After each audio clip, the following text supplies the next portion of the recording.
I suck, dude.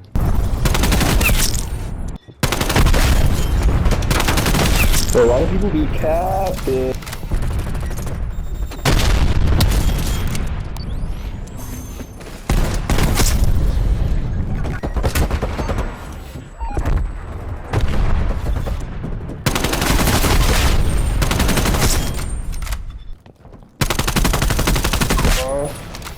Dude, I'm getting...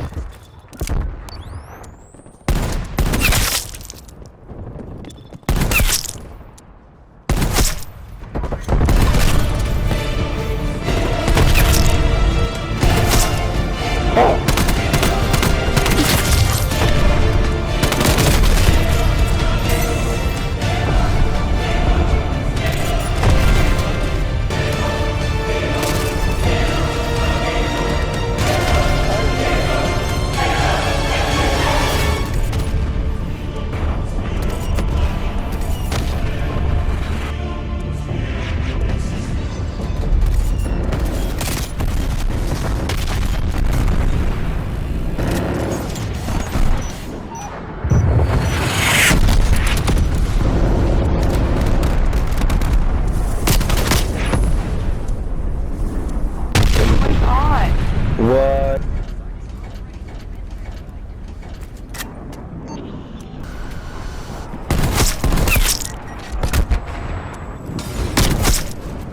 (40 and 2).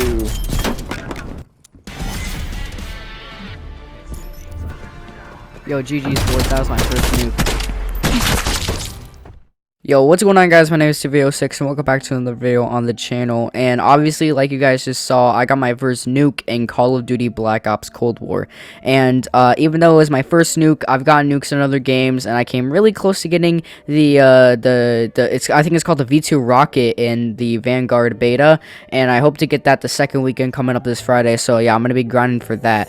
But even though it's my first nuke in Cold War, I still feel like I could give you guys the right tips, and the tips really I use for myself to get this nuke, because you know I had a lot of fun grinding for the V2 rocket in the Vanguard beta, and obviously since it ended, I just said to myself, like, I'm gonna go for it in Cold War. And basically I just hopped into Crank Mosh Pit, and it was my first day grinding, and then, like, I think my third game I got the nuke. So yeah, I'm gonna be giving you guys tips. Don't forget to leave a like on this video and subscribe to the channel with those post notifications on, so you don't miss another one of my videos. And yeah, let's get right on into it. Alright, so the first thing we need to talk about is the class setup, score streak settings, and all that stuff.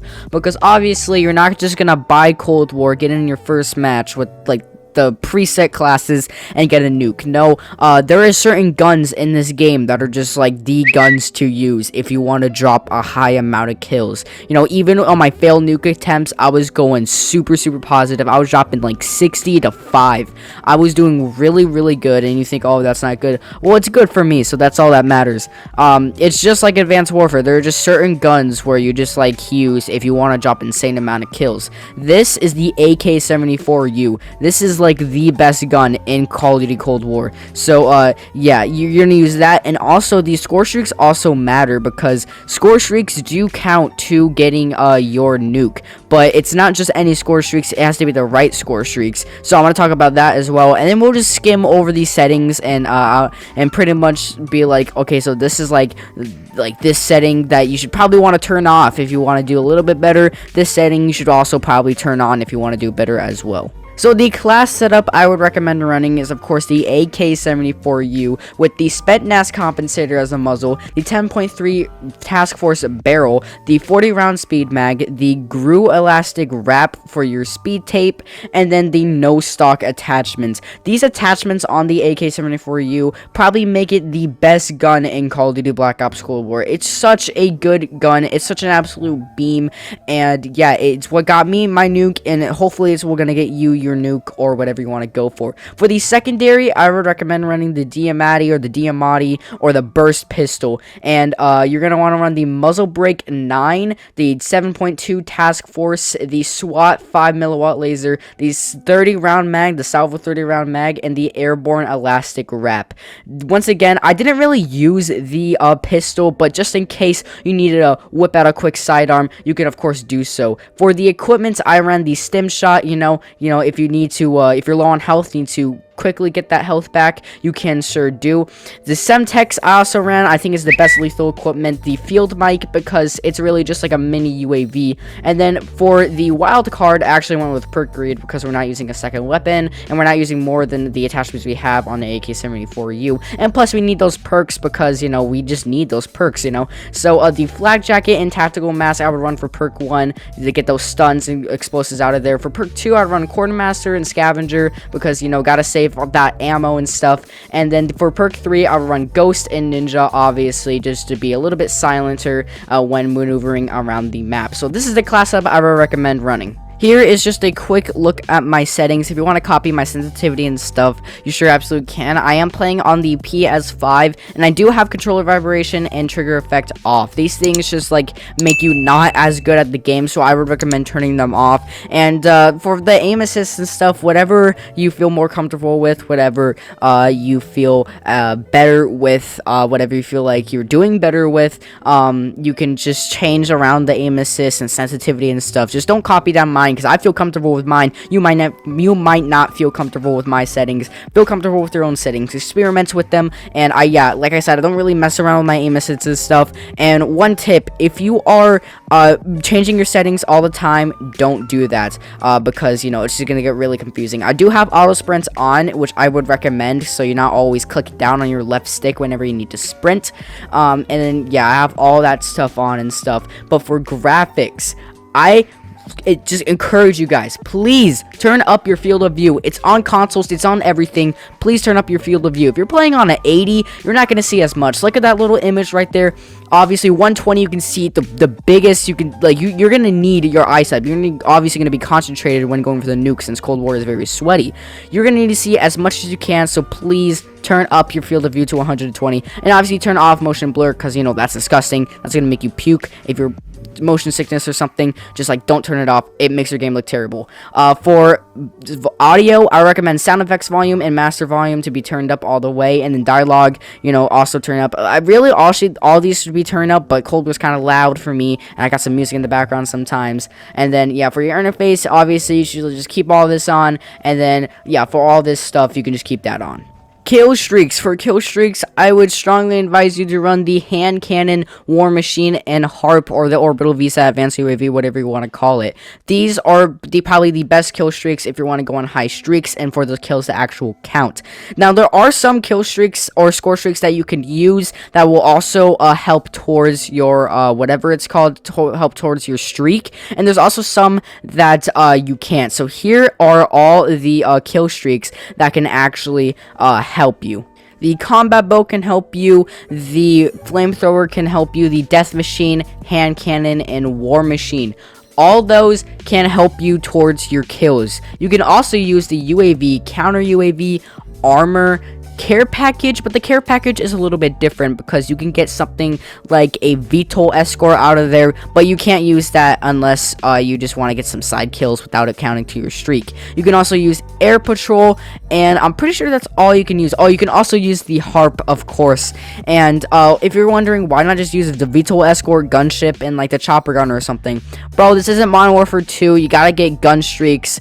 You gotta get you gotta get the gun streaks, and it's only gun streaks now. Like, you can't use kill streaks anymore. Like I said like a billion times already, it's only gun streaks. But you can also use the hand cannon, war machine, combat bow, flamethrower, whatever, death machine. But I would recommend using the hand cannon, war machine, and harp, since those are pretty much the best score streaks in the game. For the game mode, I think the best game mode is Cranked Mosh Pit, Cranked Kill Confirm. Not Cranked Kill Confirm, what am I saying? Cranked Hardpoint. Cranked Hardpoint is by far the best. You know, first of all, you're cranked, so you're gonna be fast, and you're gonna get all this extra stuff. And then they're gonna be on the hardpoint. There's gonna be a lot of enemies on the hardpoint playing the objective and stuff. And I just think Cranked Hardpoint is the best. If it's not in, I don't know, just don't go into hardcore because you're gonna die insanely fast. Cranked Hardpoint is just simply the best. I really don't have to explain it. Everyone's gonna be going to the hard point, you know. And even if Cranked Hardpoint isn't, I would still recommend like Hardpoint, Kill Confirm, Domination, something like that. But Cranked Hardpoint is the absolute best because, well, like I said, you're gonna be getting cranked, you're gonna be getting all this extra stuff, and you can just hop on the hard point real quick, get that extra 30 seconds if you don't find any enemies. And plus, they're gonna be trying to rush to the hard point. Most people aren't really gonna be caring about kills. You know, they're gonna be rushing to the hard point because like their kills are gonna run out and stuff. And plus, the nuke got added into Cranked Hardpoint at first, so you kind of have to pay the tribute to that.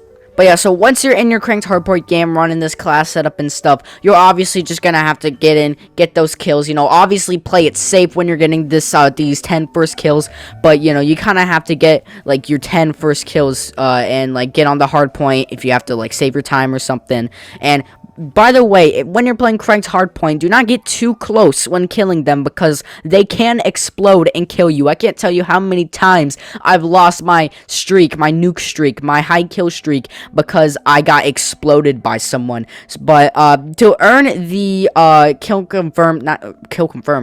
earn the Annihilator and the War Machine, what you're gonna have to do is get like 10 kills pretty much. You know, 10 kills without dying, the Merciless Medal, which shouldn't be too difficult. And then what I would recommend is running the Annihilator, but I don't think you should run the Annihilator quite yet. As soon as you get it, I think you should get the extra 2 kills so you can also get the harp, because you do get the harp pretty much at 12 kills. So I think you should put on the harp and then go with the Annihilator. The Annihilator is a one shot and can go super far distances, so don't be afraid to get long with it. I wouldn't really recommend using it at point blank range, but if you have to, you have to.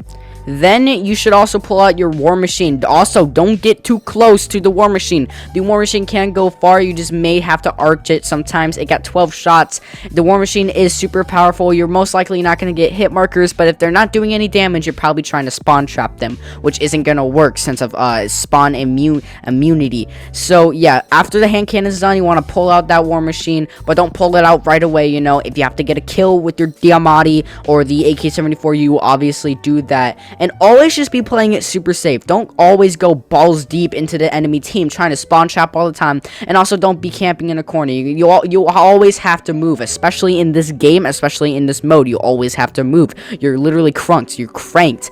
And yeah, just always be maneuvering, but like I said, don't go balls deep. Don't go crazy with it. You know, you have to play it out smart. I pulled out my War Machine at the very end because, you know, I was kind of like maneuvering around like you see in the gameplay with the AK. And like I said, this AK is an absolute beam. Also, use the stim. I can't say this enough. Use the Semtex, use the stim, and use the field mic. There is a reason why you have this. If you don't got the harp up, if no one got a UAV up, place down a field mic like near the hard point, because you know you're gonna need that. It's like a mini UAV. Use the stim if you're low on health. I know I'm not using it right here because I'm safe, but if you're low on health or something, even if you are safe, you should still use the stim, and also use the Semtex just for those random YOLO Kobe throws, because you can always just like get a random kill that can also add up to your kill streak. I cannot advise this enough. I can't believe how many players don't do this. Look at the top left of your screen. Look at the mini-map. There is a reason why you have the field mic. There's a reason why you have the harp. There's a reason why you have a mini-map. When a player shoots or appears on your mini-map, they will appear as like a red dot or just an enemy dot. Look for this. I can't believe how much players are playing Call of Duty and do not look at their mini-map and they're like, where was he? I didn't even know. Dude, he's literally on the top left of your screen. I can't advise this enough. Look at your mini-map, guys. And one of the last tips I pretty much have for you guys is just like, obviously I didn't give that much tips because like if you're going for a nuke, you should be a little bit talented. You should be obviously like good at Call of Duty. You should have experience. Like I said, you're not going to pick up the game, put on this class and be like, yo, I'm ready to go. go. That's not how it's gonna work. You're obviously gonna have some experience, especially with Black Ops Cold War. This game is filled with literal sweats and heavy skill-based matchmaking, okay? Do not reverse boost, okay? If you reverse boost for the nuke, you're literally just trash. Like, you're the epitome of terrible players. Like, if you reverse boost in general, unless it's for a video or something, literally don't do it. Like, reverse boosting is just not the way. I know skill-based matchmaking can be a pain at times, but yo, I got hit hard with skill-based matchmaking, but I still dropped the nuke and I didn't even reverse boost. Maybe I was just doing bad in other games, but I was going positive, got a good score per minute, whatever. But yeah, guys, just play it safe, but also you also just kind of have to rush. Like, in this gameplay, I was playing it safe, but I wasn't like nervously shaking in a corner with 15 kills, like, oh my gosh, am I gonna get it, am I not gonna get it? Like, you have to realize that, like, you have to go out of your comfort zone to get this nuke. And, you know, because it's 30 kills without dying with some, like, with the OP weapons. But it's not like, oh, I got the OP weapon, I'm gonna get it now. Like I've said, like, you're not just gonna put on the class and be like, okay, I'm gonna get the nuke now. No, it requires skill and requires thinking. And you might say Call of Duty is just aiming and shooting. Well, yeah, if you want to go, like, negative, or I don't care about KD, but if you want to go negative and just do absolutely terrible, then yeah, it's just aiming and shooting. It's a lot more than that. Also, if you have a scuff or something, please do use it. I'm not playing on a scuff, but like, scuff just makes, like, I'm not sponsored or anything, but scuff just makes your life 100% easier with those paddles in the back, you know, especially with when drop shotting and jump shotting is literally the way to go in this game. But yeah, some of these tips might have been bad, but literally just, like, use the class setup. Like I said, play it smart and do all this stuff. Like, look at this gameplay I was doing. You can kind of tell what I'm trying to say. Like, you know, I was rushing and stuff, but also I was kind of staying back, especially when on the high kill streak. You're going to want to stay back. It's not camping or anything. Like I said, not to camp, but don't stay in, like, one room or one corner or something, because eventually, like, karma's gonna catch up to you and you're gonna get butt fucked. But anyways, I hope you guys enjoyed this video, and I hope you guys really I hope you guys achieve the nuke. And really, I feel amazing for getting a nuke in one of the worst Call of Duties. Actually, I don't think this Call of Duty is entirely that bad, but it's pretty bad. But anyways, I'll see you in the next one. Peace.